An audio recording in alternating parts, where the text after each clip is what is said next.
Hello everyone, कैसे हैं आप सब। उम्मीद करता हूं आप सब काफ़ी अच्छे होंगे। मैं पिछले के भांति आप सब के लिए एक फ्रेश टॉपिक पर नए पॉडकास्ट लेकर के आया हूं। उम्मीद है यह पॉडकास्ट आप सबको काफ़ी पसंद आएगा और ये काफ़ी टॉपिकल पॉडकास्ट है, इसलिए मैं आप लोगों से ये मांग करूंगा कि प्लीज़ इसे आप लास्ट तक ज़रूर सुनिएगा। तो आइए इसके हेडलाइन पे एक नज़र डालते हैं। भारत बनाम चीन 2030 तक कौन होगा एशिया का सुपर पावर। बहुत सारे देश विदेश में लोग ऐसे कल्पना करते रहते हैं, बस इसी पे हम लोग करेंगे चर्चा। आइए स्टार्ट कर लेते हैं। 2030 तक एशिया का सबसे बड़ा और प्रभावशाली देश कौन होगा, भारत होगा या चीन होगा।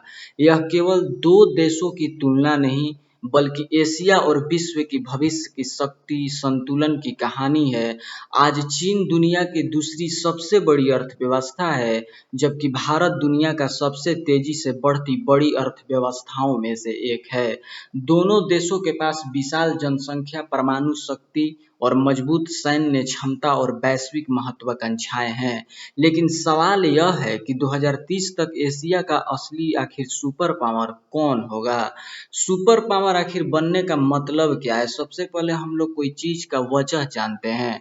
सुपर पावर केवल बड़ी सेना या बड़ी आबादी होने से नहीं बनता। किसी देश को सुपर पावर बनने के लिए कई क्षेत्रों में मजबूत होना पड़ता है।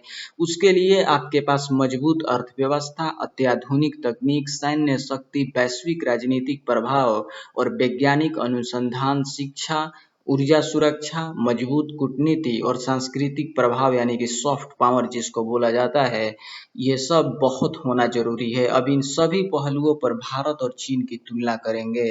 क्या ये जितने भी पहलू हमने बताए, इस पे हम लोग भारत और चीन में तुलना करेंगे। सबसे पहला जो है वो है अर्थव्यवस्था। चीन का जो अर्थव्यवस्था के बारे में अगर हम लोग बात करें, तो चीन पिछले लगभग 40 वर्षों से तेज आर्थिक विकास करता रहा है। इसकी मुख्य विशेषताएं हैं, उसके पास विशाल मैन्युफैक्चरिंग सेक्टर, दुनिया का सबसे बड़ा निर्यातक, हाई स्पीड रेलवे नेटवर्क, बड़े विदेशी मुद्रा भंडार और वैश्विक निवेश। चीन ने अर्थव्यवस्था चीन की अर्थव्यवस्था अभी भी भारत से लगभग 4 से 5 गुना बड़ी है, लेकिन चुनौतियां भी हैं। रियल एस्टेट संकट, युवा में बेरोजगारी, वृद्ध होती जनसंख्या और विदेशी कंपनियों का धीरे धीरे बाहर जाना। भारत का अगर देखें तो भारत तेजी से आगे बढ़ रहा है। मुख्य ताकतें दुनिया की सबसे तेज बढ़ती बड़ी अर्थव्यवस्थाओं में शामिल विशाल घरेलू बाजार, डिजिटल भुगतान में विश्व नेतृत्व भारत कर रहा है। आईटी सेवाओं में वैश्विक पहचान, स्टार्टअप इकोसिस्टम का तेजी से विकास। चुनौतियों का अगर भारत की बात की जाए तो प्रति व्यक्ति आय अभी भी कम, रोजगार सृजन, विनिर्माण को यानी कि मैन्युफैक्चरिंग को और मजबूत बनाना, आधारभूत संरचना में सुधार बहुत जरूरी है। 2030 तक कुल अर्थव्यवस्था के आकार में चीन आगे रहने की संभावना है, लेकिन भारत की विकास दर अधिक रहने पर दोनों के बीच का अंतर कम हो सकता है। जो दूसरा चीज है जनसंख्या। भारत दुनिया का सबसे अधिक जनसंख्या वाला देश बन चुका है। भारत की ताकत, युवा आबादी, विशाल कार्यबल, बड़ी उपभोक्ता शक्ति, यदि रोजगार और शिक्षा पर ध्यान दिया जाए तो यही भारत की सबसे बड़ी ताकत बन सकती है। अगर चीन की स्थिति यहाँ की जाए जनसंख्या में, तो चीन की जनसंख्या घटने लगी है। आखिर समस्याएं क्या है। वृद्ध आबादी, कम जन्म दर और श्रमिकों की कमी यहाँ आने वाले वर्षों में आर्थिक विकास को प्रभावित कर सकती है। तीसरा चीज है सैन्य शक्ति। दोनों देश परमाणु शक्ति हैं। चीन विशाल नौसेना, आधुनिक मिसाइलें, हाइपरसोनिक हथियार, अंतरिक्ष सैन्य क्षमता, रक्षा बजट भारत से काफी बड़ा।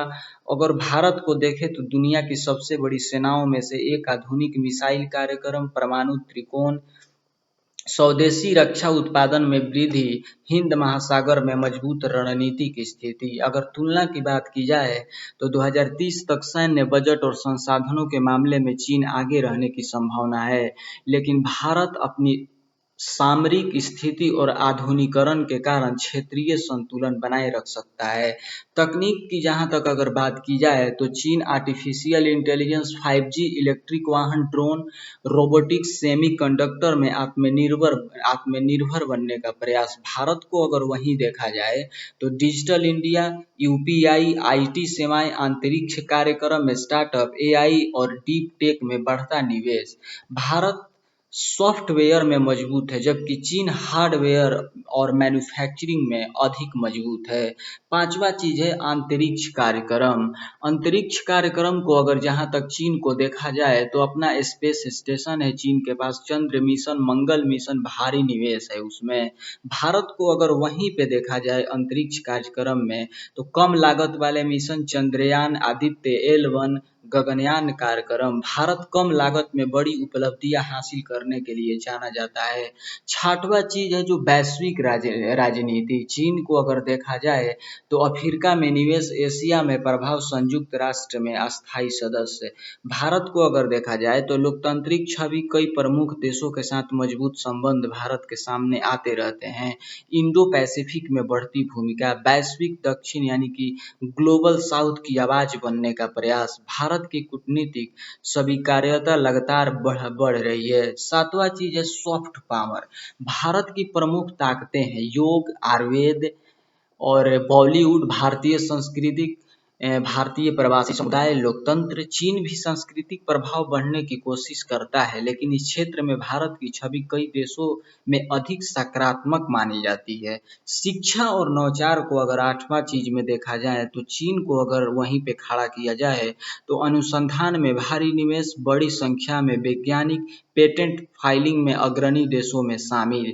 अगर भारत की बात वहीं जगह पे दोहराई जाए तो आईआईटी, आईआईएससी, तेजी से बढ़ता स्टार्टअप इकोसिस्टम, वैश्विक टेक कंपनियों में भारतीय नेतृत्व, भारत की उच्च गुणवत्ता वाले अनुसंधान और नवाचार में और निवेश की आवश्यकता है। ऊर्जा और संस्थान, अगर नौवां चीज देखा जाए तो दोनों देशों ऊर्जा आयात पर काफी निर्भर है। चीन विशाल औद्योगिक क्षमता, नवीकरणीय ऊर्जा में बड़ा निवेश। भारत को अगर देखा जाए तो सौर ऊर्जा में तेजी, हरित ऊर्जा पर बढ़ता फोकस और ऊर्जा सुरक्षा बढ़ाने का प्रयास। 10वां चीज देखा जाए तो 2030 तक सबसे बड़ी चुनौतियां जो चीन के पास है, घटती जनसंख्या, आर्थिक मंदी का जोखिम, व्यापारिक तनाव, वृद्ध आबादी, वैश्विक भू राजनीतिक प्रतिस्पर्धा। वहीं अगर भारत को ला करके खड़ा की जाए तो रोजगार, शिक्षा, स्वास्थ्य, विनिर्माण, आधारभूत संरचना, कौशल विकास। यदि भारत इन क्षेत्रों में तेज सुधार करता है तो उसकी प्रतिस्पर्धा की क्षमता है और बढ़ सकती है।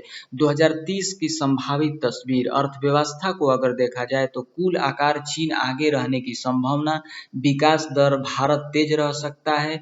सेना की बात की जाए तो चीन के पास अधिक संसाधन और बड़ा रक्षा बजट रहने की संभावना, भारत रणनीतिक रूप से महत्वपूर्ण शक्ति बना रहेगा। तकनीक की अगर बात की जाए तो हार्डवेयर और विनिर्माण चीन मजबूत, सॉफ्टवेयर और डिजिटल सेवाएं में भारत मजबूत है। जनसंख्या की अगर बात की जाए तो युवा कार्यबल भारत की बड़ी ताकत, वृद्ध आबादी चीन के लिए जरूर और किसी भी देश के लिए चुनौती बन सकती है। वैश्विक प्रभाव को अगर देखा जाए तो दोनों देशों का प्रभाव बढ़ेगा लेकिन अलग अलग क्षेत्रों में उनकी ताकतें अलग रहेगी। तो लोगों का ऐसा कल्पना रहता है कि क्या भारत 2030 तक चीन को पीछे छोड़ देगा, तो इसका प्रश्न का सीधा उत्तर देना थोड़ा कठिन है। यदि सुपर पावर का अर्थ कुल आर्थिक आकार, मेरी बातों पे ध्यान दीजिएगा, औद्योगिक क्षमता और सैन्य संसाधनों से है तो 2030 तक चीन के आगे रहने की संभावना अधिक है। यदि उभरती शक्ति और दीर्घकालिक विकास क्षमता की बात करें तो भारत के पास युवा जनसंख्या, तेज आर्थिक वृद्धि और बढ़ते वैश्विक प्रभाव के कारण मजबूत संभावनाएं हैं। इसलिए 2030 तक अधिक अगर यथार्थवादी निष्कर्ष यह है कि चीन एशिया के सबसे बड़ी स्थापित शक्ति बने रहने की संभावना रखता है। भारत एशिया की सबसे बड़ी तेजी से उभरती प्रमुख शक्ति के रूप में अपनी स्थिति को और मजबूत कर सकता है।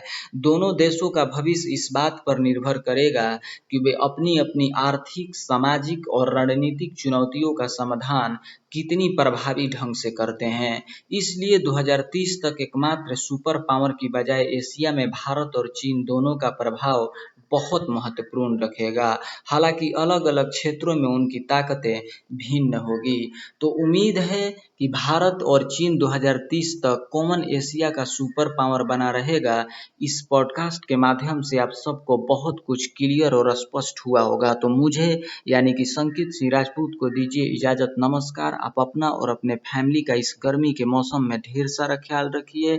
जय हिंद, वंदे मातरम। मिलेंगे नेक्स्ट एपिसोड में। Thank you.